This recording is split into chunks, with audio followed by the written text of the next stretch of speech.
Committee meeting for March 21st, 2018. And we'll start with a roll call. Commissioners? Commissioner Rodriguez? Here. Commissioner Drury? Here. Commissioner Klein, excused absence. Commissioner Wallace? Here. Commissioner Gregoire? Here. Okay, is there any public comments? No, Commissioner, no public comments. Okay, so I guess first order of business is I'm going to request approval of the minutes from the Human Resource Committee meeting. It was held November 29th, 2017, a copy of which should be in your packets or available at the front.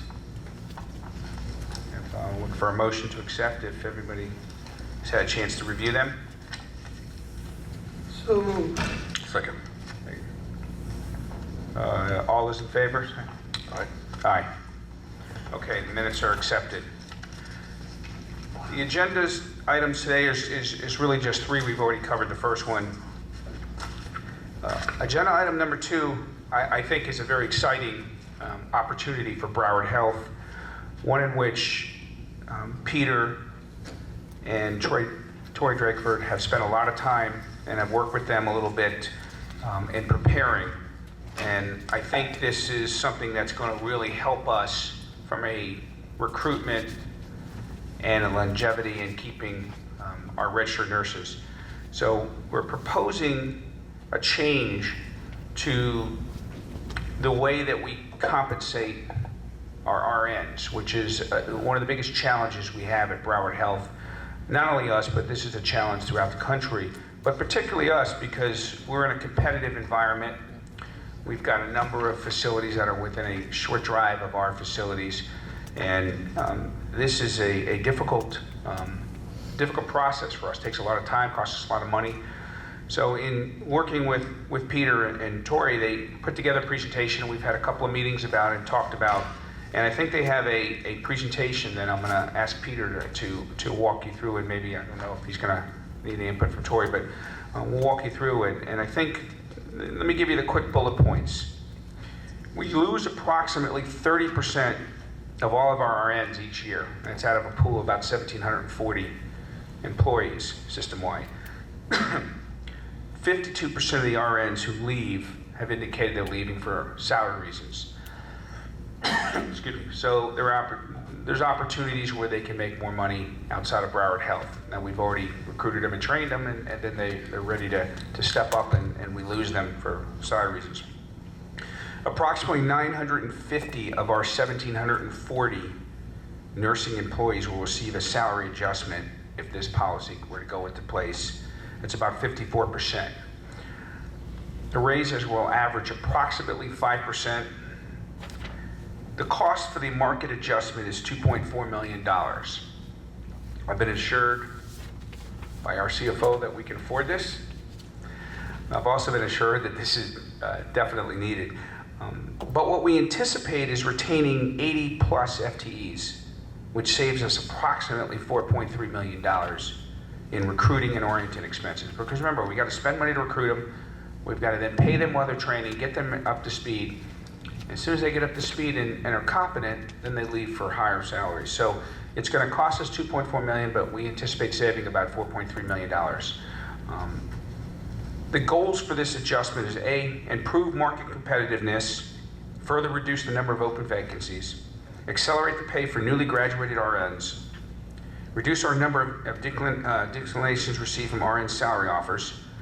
A lot of people, we offer them a salary and they leave. They decline it and they go elsewhere. We want to keep these people that we vetted and we found that would be great assets to our organization. Resolve existing compression issues between Broward Health RNs and newly hired RNs. Reduce the controllable turnover by at least 80 full-time FTEs. And support the efforts to reduce overtime hours. So that's the goals. That's what we think this market adjustment will do. And at this point, maybe I'll turn it over to Peter and let him and Tori walk you through a little bit more detail of what the plan would encompass. You know, it's so interesting how difficult it is in this environment to fill nursing positions. And everyone has that same issue. So we're all trying to find that way to attract nursing and nurses. because it's so, the one thing that happens sometimes, if you can't fill your positions, then the current employees are almost overworking, and they're working overtime. It reduces their quality of life. It makes it just very difficult for them to provide that high quality and safe care that our community has come to expect of Broward Health. So, as soon as I got here, it's actually one of the things that our new president and CEO mentioned to me is, nurse salaries and compression are a big issue. And once Tori came on board, an expert in compensation, and he said, okay, I got this. We're going to look into what we have going on. It's really interesting because one of the things that he identified for me is that the cost of turnover for critical care RNs calculated out $71,000 per person that you let go. So every time we just say, okay, well, sorry, you can go elsewhere and make $5 more on your salary. This is what it's costing us to backfill. Not only because the current employees then have to fill that void, we have recruitment costs, we have the orientation costs once they get on board. It's just a very difficult process. So we had to make some adjustments and make ourselves more competitive. Tori, did you have anything else to add to that? Yeah, well, good morning, commissioners. It's also important to talk about even the non-compensation issues. There's 52% that are salary.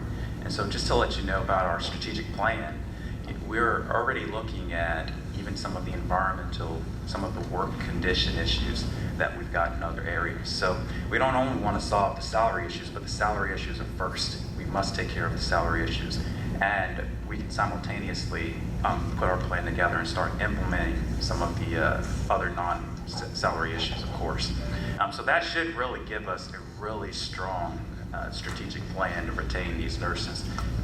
But Peter's point is right that he brought up, which we offer sign-on bonuses, for these critical care positions. We do a lot of work to get these positions filled. So this is going to be huge for us. Absolutely. So just as a summary, so the distribution, for med-surg nurses between 0 to 2 years of experience, they're going to get an average of $1.02 increase. For the critical care nurses, the highest rate increase will be for nurses that have 3 to 5 years, who are getting close to a $2 per hour increase. So even though the 2.4 million seems high, it's truly modest when you look at it per hour per person. It's just that we do have a lot of nurses. They are our primary caregivers to the community. So. What kind of percentage increase is that? Just out of $1.02 versus just approximate percentage? About 5%. 5. And then for the 3 to 5 year folks, For the 3 to 5 would be a little bit more because it's almost $2, but their salaries are high on that end. So right. It would be a 2. I mean, I'm just trying to get you. Sure. So you're talking it's $2 out of 30. Is the increase. So that's it's significant. Closer to like your 8% increase for that group, and that's where we have our biggest amount of turnover. Right. Is in those first 5 years of service, rather. Right, and that's what I was, I guess, ultimately getting at. I don't want to interrupt your. No. That's really the presentation on the RN market adjustment. Well, let me. Do you mind if I make? No, go right ahead. So, well, let me just say, for me personally, this is music to my ears. And I'm really happy to see your team taking up this issue. As the prior chair of HR, I had several discussions with former management about this particular area. We have give or take 2,500 nurses, right? Yes. It's a very significant portion of our staff. And if people keep in mind what that means when you're talking about 1 out of 3 turnover, that's 800 different people annually. That is a tremendous, not just a financial drain, it's just a tremendous drain in just culture, morale, all of those things. It's very difficult to build a level of chemistry, and all of those aspects meaningfully impact quality. Both from just training and learning and knowing who you're working with and where things are and so on. It's a very significant issue, but correct me if I'm wrong, but industry turnover in this area is almost 1 in 5, right? Industry turnover. It's like 19%. Based on your specialty, industry is around 12% for general staff and 17% for your critical care. Okay, well, I may have looked at a different study then, which is fine, but either way, it's still on a relative basis high. But industry average turnover, on average, obviously that means that half the folks are above and half the folks are below, right? Yes. We're obviously below that. I'd love to see some type of a plan to get that turnover down even further, okay?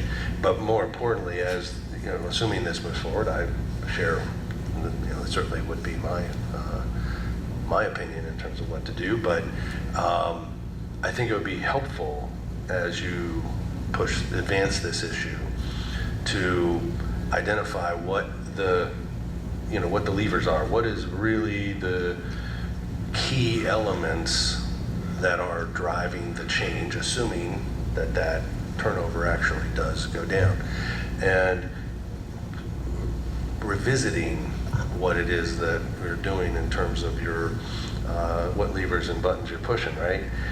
Because some of the things that Peter and I have talked about, there's a lot of other elements of total compensation than just salary. Salary, I think, is of course, significant one, but we have a robust, pension and other aspects of what we do here that are important. But the non-financial things in terms of flexible work arrangements and a variety of other aspects are also very, very important to that group. So I just would Absolutely. suggest that you and evaluate all of those things and you guys are way more experienced in that than I am, but I would say this, Commissioner Uri, when you look, the highest reason that folks leave us is for compensation, and that is at 52%. And then after that, the next, there's a variety of unknown reasons that fall into the next big category. But the next one is family, right below that is family responsibilities. So it goes to what you just mentioned, that a lot of times, we really have to look at, one, how we, the work-life balance aspect, right? And I think that speaks to sometimes the working too many hours can affect that. So family responsibilities would be a reason that somebody would make that decision. So if we're more adequately staffed, then then people can take time off, as an example, and they don't have to feel, because we have to provide the patient care as we should. So a lot of times employees are having to stay maybe when they didn't want to, and that will result in the turnover. great. Awesome. Congratulations. All right, thank you. Go ahead. Let me ask Mr. Capasso this question. We used to have a lot of temporary nurses, and the reason I'm addressing it to you is because you've been around here longer than anybody else, on the team. We used to have a lot of nurses that were temporary nurses, and they're more costly. Yes, they are. So. And they don't have a commitment to the organization as a permanent nurse would. I mean, they're committed, but it's not the same kind of commitment. They're committed somewhere else, and they do hours here, to supplement and also to help. So it's different. And with the new recruitment, we've probably seen a reduction of about 2.5%, 3% of our premium labor. So with the recruitment fair we had, and now with this is only going to enhance our own Well, staff. Yeah, and that's an important point too, Commissioner Rodriguez, because in addition to them being more expensive resources, we end up training them, paying them a premium so that they can go get a permanent position somewhere else to. And typically you want your own staff, right? Absolutely. And so Yeah. it's a compounded cost.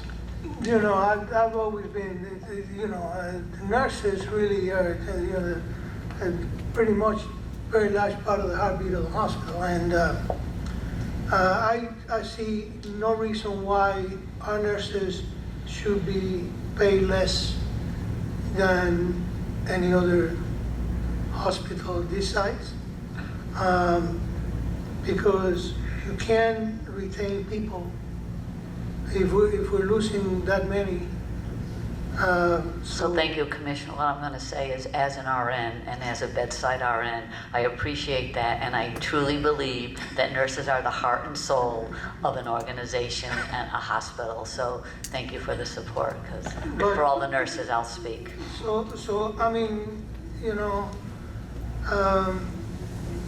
these are the folks on the field. They're the ones out there, by the patient side most times. And I think that we should, if we're going to retain these folks and train them, we need to pay them and bring them up to the level that we should be. So I don't have a problem with this. I think that it's a good thing. It's a good move. And what are you talking about? A couple of $1 million? Yeah, we're talking about $2.4 million to make the adjustment across the board. And again, we're talking about saving a significant amount of money. 4.3. Yeah, $4.3 million. But I think this is the first part of getting to the heart of the real question is, how do we retain really, really critical employees who touch and talk to every single patient that walks through a Broward Health facility and have relationships with these patients, and I think with their families. And it's just such a critical part to have a nurse or an RN who has an attitude that is positive, that loves what they do, that wants to be in the room and talking to those patients, and that really makes a difference. So I think this is just one piece in a number of things that we're attempting to do, and this is the first piece. I think you got to bring the salary up to a competitive basis so we can compete on a regional basis.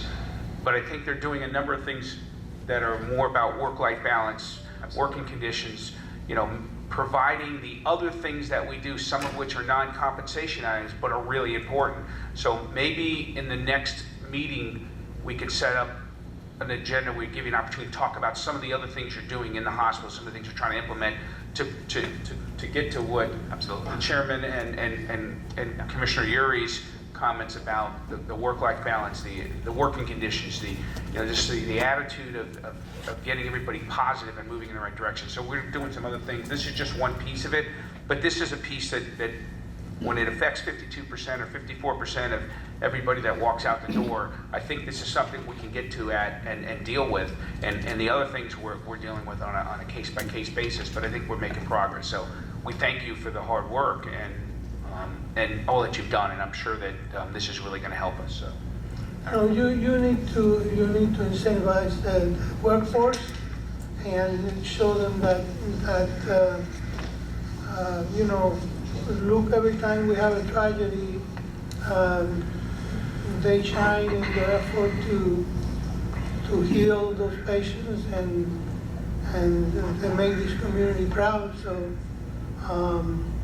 I think that it's important that we support them and pay them well. And another thing is, because I've heard a lot of them say, I can go down the street and make X, Y, Z, and there's no reason for that.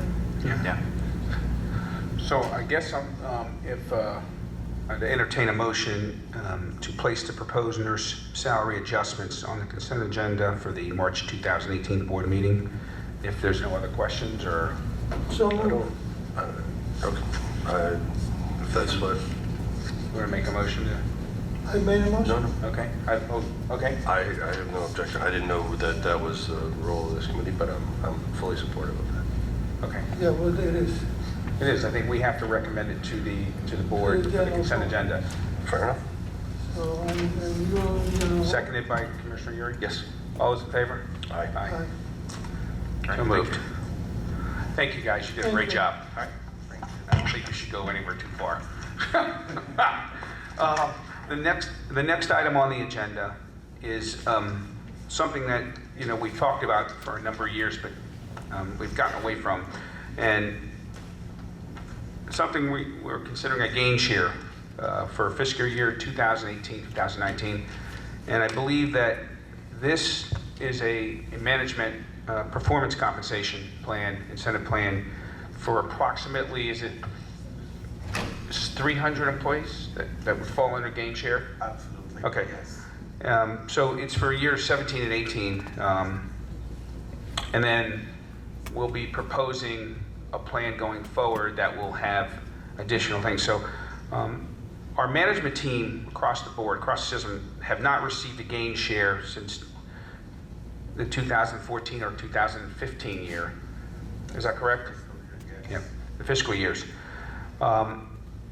Fiscal year 2019, the gain share, if approved, will be based on a balanced scorecard. So we'll have a scorecard with metrics so everybody knows what's going to be expected of them at the local level as well as at the system-wide level. So it's not that an individual facility can achieve their gain share on their own. It's achieving it at the facility level and then at the system level. So it's going to have a number of metrics, which I think Peter and then we'll start to talk about. The fiscal year 2019 payout will be between 15 and 30% of an incentive based on financial triggers for a total cost of up to $7.2 million. This is pretty consistent with what most of the systems that we've looked at around on our competitive systems are. Every time we have attempted to recruit or talk to a leadership or a management person to recruit them over, one of the things that I believe that we've run into is incentive-based compensation that they would be walking away from. So it would really technically force us to pay them more money in a salary. I believe that you should pay competitive rates, but you should reward for exceptional service. And I think an exceptional performance. So if an individual achieves exceptional performance in their individual work as well as the system-wide, we should be compensating the system for that. So this is what we're trying to get at. So this is going to be really a two-tier plan. One is to make a plan for the short term for fiscal year 17-18, right? Because that's what I'm looking at. It says fiscal year 17-18, which will compensate everybody for if we achieve certain performance targets in fiscal year 17-18, because we don't have that balanced scorecard in place, and we'll walk you through that in a minute. And then put a more formalized plan going forward that everybody will know what's expected of them and what's expected to meet the metrics and the targets going forward. So the fiscal year 2018 will be a 17.5% payment based on achieving some accrued incentive expenses and budget achievements of $7.8 million. Half of which, if approved, would be paid after the July or in July when we finish the fiscal year. The other half would be trued up after the audited financials. Is that correct? Is that the way we have? Right. So I really want to let Peter and Tori walk you through the incentive plan because they've spent a lot of time looking at this and putting this together. So I'll turn it back over to you guys and then. Absolutely. It's especially in this modern world, similar to what we're talking about with the nursing. When it comes to leaders, it's so essential. One of the items that Commissioner Uri mentioned in terms of even your workplace environment, your leader is critical to an employee's desire to remain at an organization. So getting the best leaders and retaining them is critical to our stability and our ability to grow and actually be better. And that's why this is something that we're looking at. On several occasions, and I'm sure Tori can even attest to this, as we're trying to recruit individuals, they will always mention, like in the private sector, state a bonus or something that they're getting, and they'll say, okay, so here's my base pay and here's the bonus, how are you going to do that? Because we haven't had a gain share set up for the years that we've had, it's made it very difficult to be able to attract and actually have these people accept our offers. So what the result of that would be that your base salaries will begin to actually creep up, because that's the only way that you can secure the talent that you want within the organization. So, once Tori came on, this was, along with the nurse adjustments, this was something that we had to begin to look at. And when you consider that prior to 2014, 2015, for 10 years prior to that, the staff was receiving these gain shares, so they just stopped. So what's interesting is ever since that point, the stopping without communication really, employees have been asking, and this is one of the things that has been brought up. So on two fronts, we do want to address the gap that we've had, and that is the gain share that we're proposing as a transition year of 17.5%. The payment of that, it will be half of it paid towards the end of July, and then half after the audited financials in probably October or November of 2018. But most importantly, one of the things, after hopefully this proposal is approved, the plan is to really begin to put together a balanced scorecard process where prior to the beginning of the fiscal year on July 1st, our employees will know exactly what they need to do from a performance standpoint in order to meet the goals for the organization. And these are not just going to be goals that are easy to reach. These are goals that are going to drive the total performance of our organization forward. Yeah. Did you want to? I would add to that here. It really helps keep money out of a guaranteed, compensation, putting it in base, and really moves toward the performance-based pay-for-performance type of structure. And really the great thing about this is that, when we bring in employees, we want to target that 50th percentile, of where we are where our competitors are paying. So this puts us right at a really total balanced approach here, and really start helping us target different things every single year, maybe length of stay, maybe some other things that will help us financially in other areas. So I think this is a great approach here to really start our recruitment practice, beef up the way that we're recruiting our people and keeping those salaries low or below that 50th percentile. But most importantly, too, for our strategic plan here, it also helps align performance as the year is going by. If we can set the balanced scorecard at the beginning of the fiscal year, that means quarterly we can come out and give a communication to every employee and let them know how well they're performing toward attaining whatever those goals were at the beginning of the fiscal year. So that is going to be huge for us from a communication standpoint as well. So that way we can really keep everyone focused. Hey, Tori, go ahead. Can you walk us through briefly the financial cost of the transitional period and how that incentive compensation would be earned or wouldn't be earned, so that the whole committee understands? I mean, I've been through it with you guys a couple of times, and maybe you could walk through how that financial package works, and then we'll move to the longer term, the more formalized balanced scorecard, and how we're going to fund that and how that's achieved. Sure.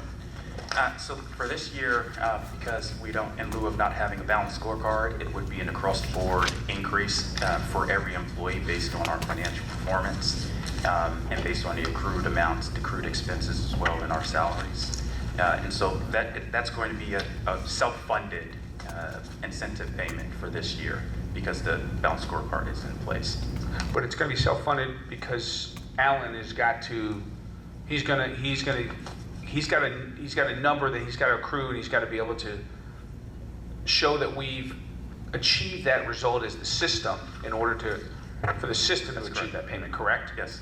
So we just want to make sure that this is not coming out of, this is not coming out of operation. This is a system-wide performance that the system's going to earn, and if we earn it, we're going to pay it, which I think aligns the interest of the employees with the system. It's a little more complicated this year because we don't have that. So my plan was if we could get this in place and have the 2019 fiscal year in place, we knew what the scorecards were before the fiscal year started, then everybody could be on the same page. Because they could be unfortunate to be able to come after the year started and say, okay, here's what you need, and we could start behind the eight ball. This would give every employee in the management teams an opportunity to gear up for what's going to be the metrics that we're going to measure them from. Because I believe you want to pay people competitively, but you also want to reward them for achieving positive results. And when you can tie results to pay, I think you can retain and give people a reason to stay.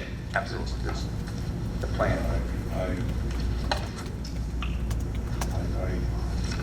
It's not on. Oh, super. I totally agree with the concept. I just want to stress, though, that in having these communication with him, with staff, and I don't know how this fits in exactly with either this compensation plan or perhaps looking at a different element of incentive as well, but people want to, at least I would think they want to understand how much of this is well within my control, well within my reach. In other words, I do everything spectacularly. My entire team does everything spectacularly. We achieve all of the goals and objectives that we've set out for ourselves, let alone our direct supervisors have set out for us. But we're completely, at least under this, at the mercy of everyone else, right? I think that is important from a system standpoint, but I feel like there needs to have some element at some point, whether it's incorporated into this incentive plan or another, where folks have, at a minimum, some more meaningful control over their outcome. And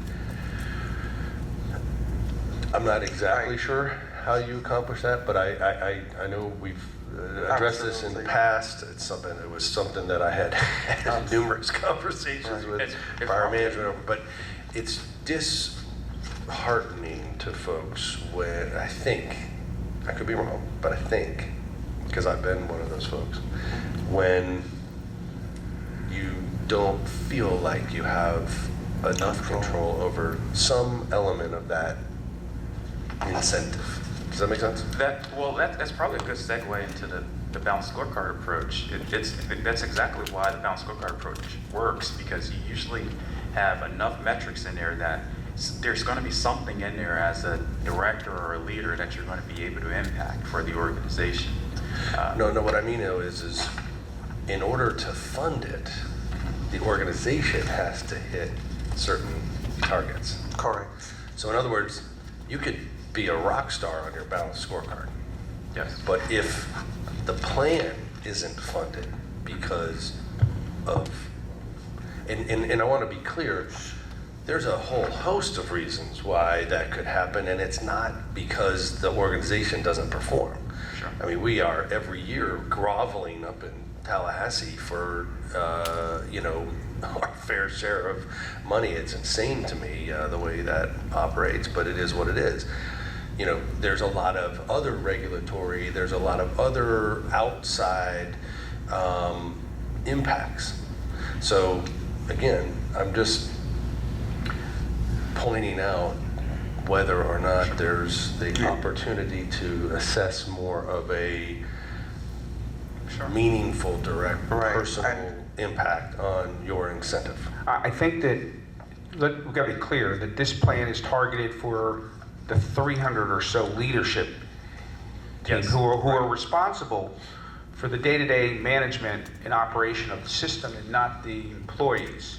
Right. And Employees this- are compensated completely different than this. So if the senior management teams at all of the facilities are being compensated, this is a profit share plan for them, which is a much smaller universe of people than are. So they're the ones that are tasked with operating and running and setting policy and performing at the local level. So I think that's where we're trying to get at, is this is a really small group of people Absolutely. who don't have anything in place right now. Right. Understood, And yeah, this- I understand. I'm not trying to confuse. Right. I understand Okay. this plan. I'm just saying, in general, one of the things that I have witnessed over the 2+ years, that feels like 25, that I've been here, it has been a concern to me that there isn't more direct impact on some form of incentive comp, right? Sure. And the perfect example of that, or how that's demonstrated, is how long it's been since people have received them. We've had- Do you understand? Yes. So that's where I'm going with it, not necessarily to confuse it with the gain share concept and so on. I get Absolutely, it. but Okay. just to be clear, the annual merits still continue, and those are outside of the financial performance. Our employees are still eligible for those on an annual basis. We do an evaluation, a formal evaluation process, and they get raises based on that. So that's still in Okay. place. Do we, So, I'm sorry, go ahead. Sure. Do we present folks with, at least what I've experienced in my career, a total compensation summary? Like a one-pager that says, this is how much you're making. Correct. And that's something that we've been. because if we do that, I haven't seen it. I Yes. just happened to think of it as we were We- discussing all of this. I'd like to make sure that we do something to have a total compensation summary so that people, it's very easy to not grasp the total impact of each of these Yeah. Excellent. compensation elements. Absolutely. Jennifer Let me Cohen. bring up Jennifer Cohen, who is our AVP for Total Rewards. So, Total rewards, that Yes. sounds like one of my credit cards. And this is a revolving credit business, isn't it? We operate on credit here, unfortunately, which we're gonna fix too. So a huge part of the total rewards package is the benefits. In addition to the compensation and the incentives and the gain share that are being talked about today, the benefits, with the exception of the retirement plan, are all out to bid. 100% of the benefits are out to bid. So the package is being completely redesigned and optimized. We were even able to strip out some excess fees of benefits mid-cycle, and employees are going to see a reduction in their premiums that they're paying starting with the April 19th paycheck. So that's all being redesigned. Once we get all of that cleaned up, then that is the optimal time to revisit the conversation about total compensation statements. So the combination of this and the total redesign of the benefits package, people are going to have a glorious document towards the end of the year to show everything that they're earning as a result of their hard work for the district. All right, and that'd be something we would do on an annual basis, I Yes, assume. All right, absolutely. that's awesome. I think that is a spectacular way for people to truly grasp the total impact. absolutely. Even for bonuses, Yeah. we've got bonuses that we pay out today to various different subgroups of employees. So when we get to the total reward statement approach, we've got to include all of that to say, here are like spot bonuses or pay for performance bonuses that we've paid out. So we've got a plan. We've talked about it a couple of times before. Maybe by next year, we should be in a good position to do a calendar year statement or a fiscal year end statement. And Is you there- know,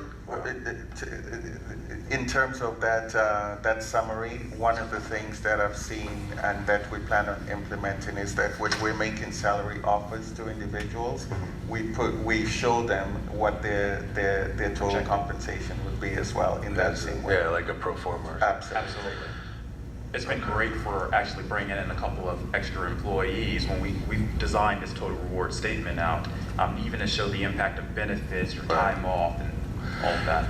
Okay, and then my last, I'm sorry because Yeah. I'm so happy to see some of these things finally, but when it comes to aligning what is the system's strategic objectives, okay, of course, there's elements of that in terms of metrics that are incorporated, from a variety of financial aspects and quality and so on, but one of the things we talked about earlier, obviously, was turnover. Is there any element of the incentive compensation program as a whole that we could enhance and target some type of a vesting element so that, you end up achieving through that vesting period a lot of the efficiencies and productivity enhancements that you are counting on, right, in terms of funding the plan, or at least in terms of operational metrics, if we can have some level of vesting period for some specific bonus or some percentage of the total comp, if that's something that we are looking at or haven't looked at, I would encourage you to do that, because that is one meaningful way to impact some of that turnover, okay? And as I said, ultimately achieve some of those efficiencies and productivity enhancements that you're hoping for, right? Yeah. Before you pay the money is my point. Absolutely. We've looked at the top tier for our VPs and our C-suite positions to have some sort of deferred compensation part of the gain share program. So, there is a part in there, an element in there, but to your point, it's a great thing to consider for even future adjustments to the gain share program. All right. Well, other than the need to purge of recent times, my experience at least, there hasn't been a ton of turnover in that group. The turnover, obviously, we're talking about is a totally different group. So, I'm not telling you how to do your job. I'm just giving the suggestion that if targeting those types of areas and how we're going to fund it and pay for it is going to be some element of productivity and efficiencies that we achieve, one way to structure that is to have some type of investing element. There's going to be four, as I understand it, and I don't know if it's changed, but I think there's four core metrics that we're going to be building the balanced scorecard around, and it's going to be growth, quality, service, and people goals. Yes. So within that people goals is going to be retention, recruiting, quality of, so I think we can do that. In terms of setting some of this compensation at a deferred basis where you earn it over time, that's something we certainly could look at version 2 of this, because this is going to be a living document and it's certainly going to change over time. I think it's important to take the first step, and I think we're in a unique position today where I think if we looked at this a year ago, 2 years ago, and we thought about trying to create this management incentive plan or this or this RN incentive plan, we just were not in a position to think about even contributing this kind of money or making the promise to pay this. We just didn't know where we are. I think we've come a long ways in a short period of time. I think this is a first step to say to Yes. many of our leaders that have stuck around and many leaders that have come on board that, look, we're on the right direction, we're growing in the right way, and we're going to reward you if you achieve the goals that we have established or that are important and core. So I think version 2, maybe we look at some deferred comp, and I know that we've talked about it at contract level negotiations, when you're looking at C-suite, but there probably is an opportunity at some point to drive that lower, but I think we need to get everybody on board, get moving in the right direction, and keep the people that we have. We have these great teams at all the hospitals and facilities, so we want to give them an opportunity to grow, not only through the job, but financially. If they grow financially, we have a better chance of keeping them long term, and if we can grow the other aspects of the job satisfaction, the working conditions, all those things, then you really tie the individual in and stays with us long term. And I think that's where they maximize from the total rewards, all the things that we do. Absolutely. So I think that could be something we look at going forward, for sure. Absolutely, it's a great idea. So for the fiscal year 2019 plan that has to do with the balanced scorecard, which my request is that the committee delegate to us to come up with the specific details. The cost, and by the way, as Tori mentioned, this has to be fully funded for us to even get to the point that we're going to the scorecard. So it is 7.2 million of budget achievement. So it has to be, that we actually did very well throughout the fiscal year. And with that, if we hit that financial,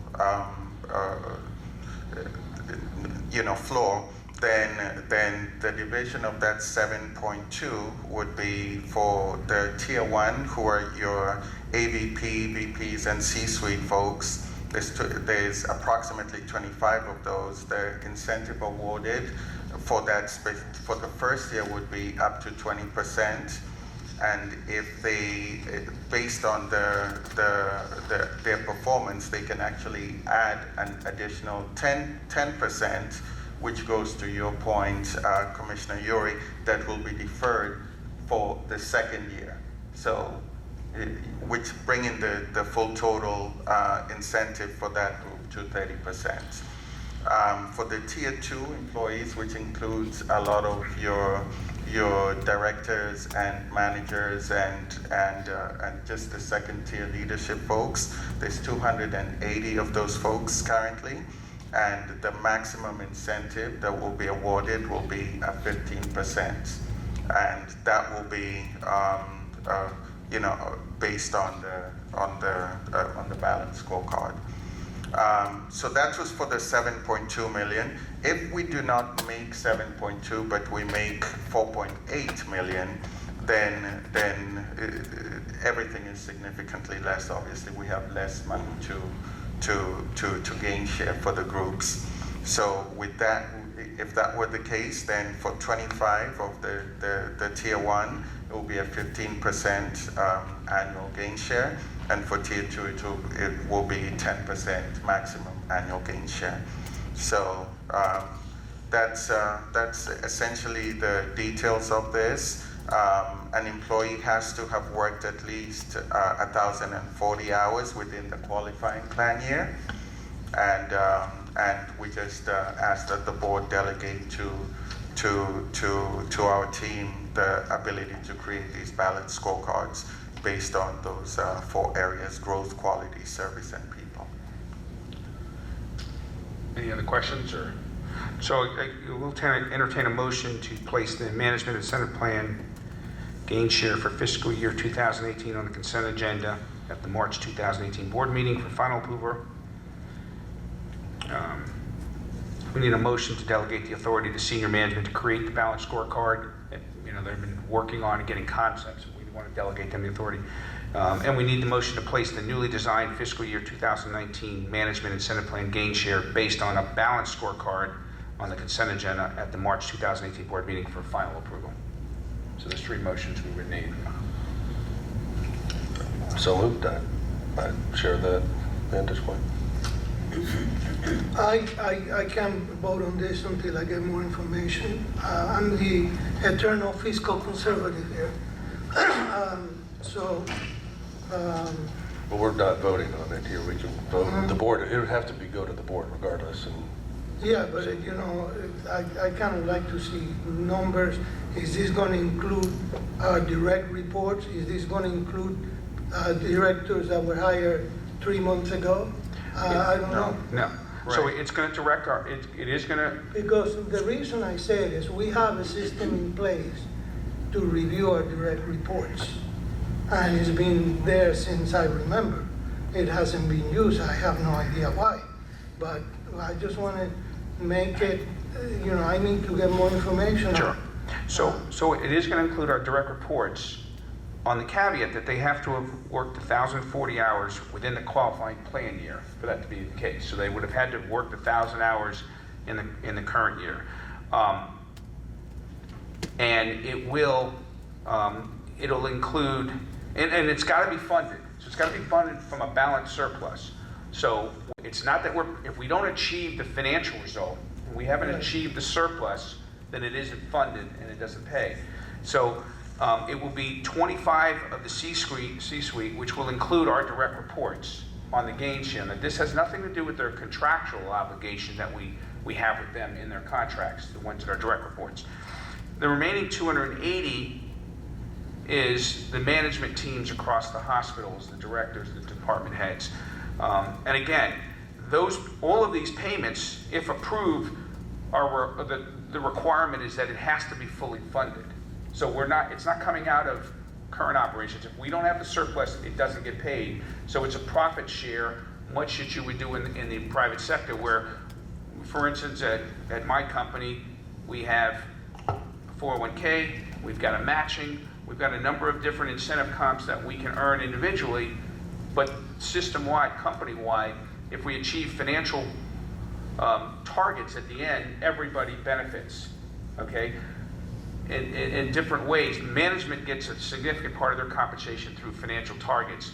Employees get it if we achieve it. We don't have to do anything, but the management teams do. In this case, we're saying to the management teams of all the hospitals in the system, if you achieve the results, and if you improve quality, and if you improve service, and you improve your financial performance, and you improve the employee personnel goals that we achieve, we're going to compensate you if the system achieves it. So it's not one individual or others. So, and again, all of this is being fully funded. Otherwise, they don't achieve it. So they may hit all the targets, but we don't hit the financial target, then it doesn't get paid. But I feel very uncomfortable giving any incentive to anyone that hasn't been here for a year. So That's the 1,040 Nobody's hours. getting nobody's getting anything that won't have been here for at least 1,040 hours. This is a prospective thing. It's not a Payment that would come This payment is that would come going from fiscal into year next- 2018, they would have had to work 1,040 hours, and if I'm correct, that's a full year, right? 1,040 hours is half of the year. But that would be somebody here at least 6 months. Absolutely. Right, I'm sorry, no, it's not 1,000, it's right, 1,040. but it's the 2019 Right. fiscal year. It's not. This isn't going backwards. It's going forward. Right, the incentive comp for that we could achieve would be fiscal year 2019, so they would have had to have been in place for the minimum hours. And just to add to it, just from a talent and acquisition standpoint, if we have to tell a new hire coming into the organization who's hired at a 6-month time frame, you've got to wait 18 months for your next payment. We lose those people because if we went to your normal structure is like your 6-month time frame.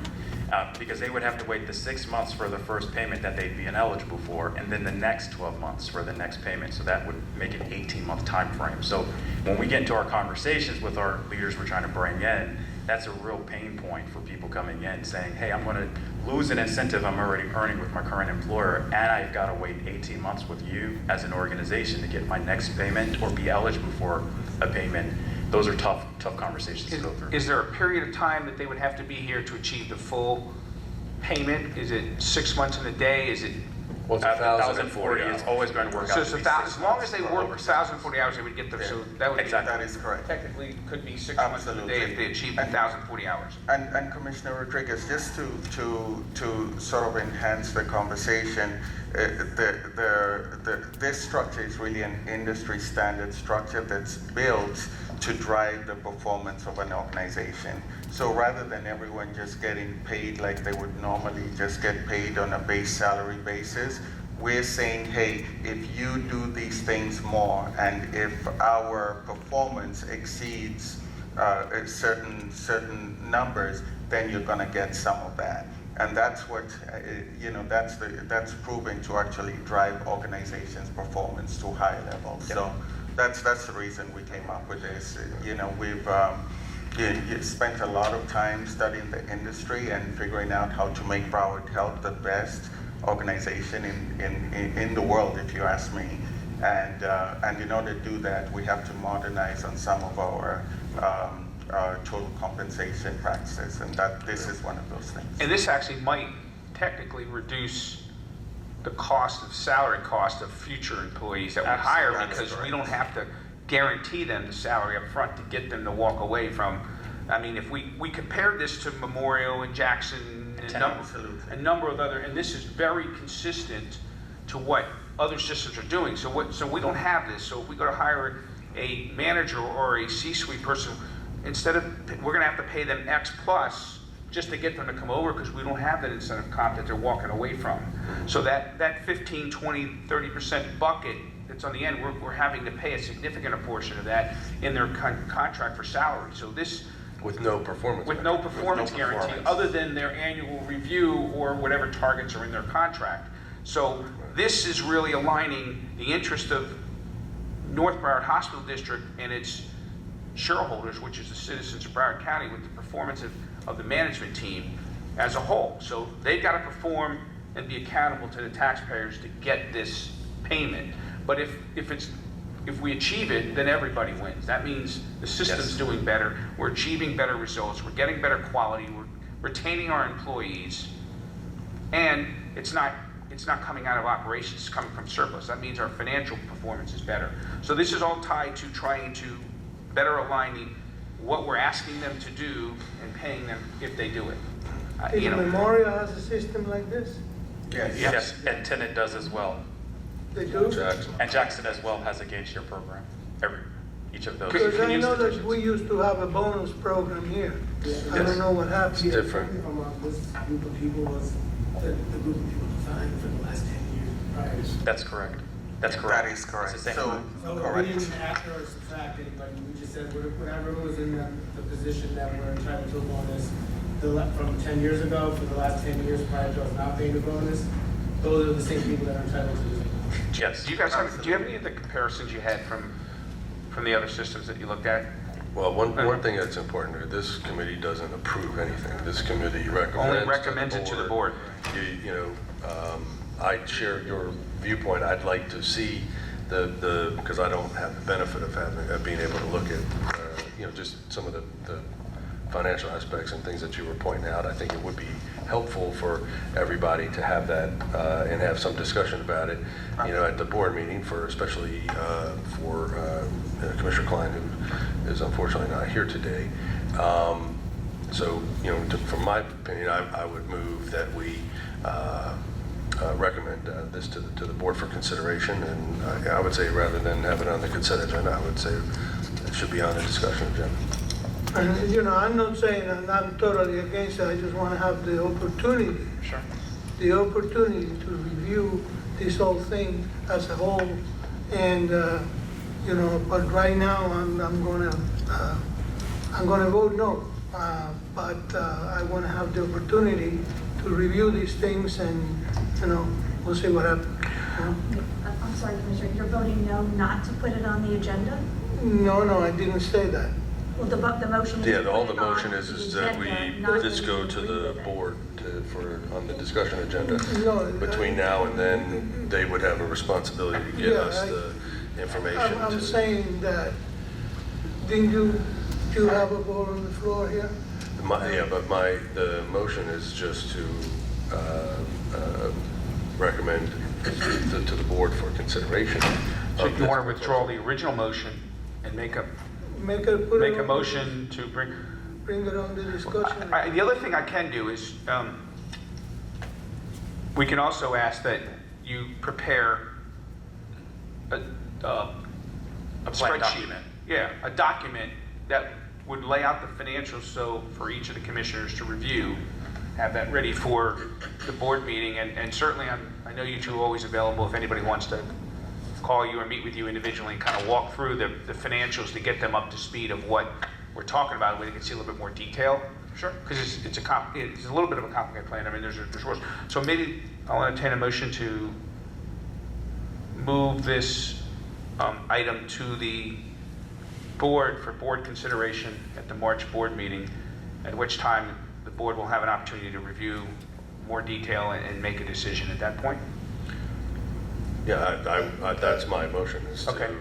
advance this to the board for consideration. I just was suggesting it go not on the consent agenda, on the discussion agenda from the get-go. In between now and hopefully at least a couple days prior, we get some, a little bit more details. So my motion is, I move that we, as an HR committee, recommend to the board to consider the proposed incentive compensation plan or gain share plan. Okay, I'm okay with that. You second it? All in favor? Aye. That's fine. Perfect, thank you. All right. So I trust you get that stuff to everybody that wants it, and get it also to Commissioner Klein, who wasn't here to hear it, so. Oh, absolutely, yeah. So we'll see you next week. I'm very visual. You know, I gotta look at numbers, you know? All right. Thank you. Thank you. Name, ranks, and serial numbers, that's all I live with. Any other items? There's nothing else on the agenda? No. Meeting's adjourned. Use the facilities real quick, if that's all right.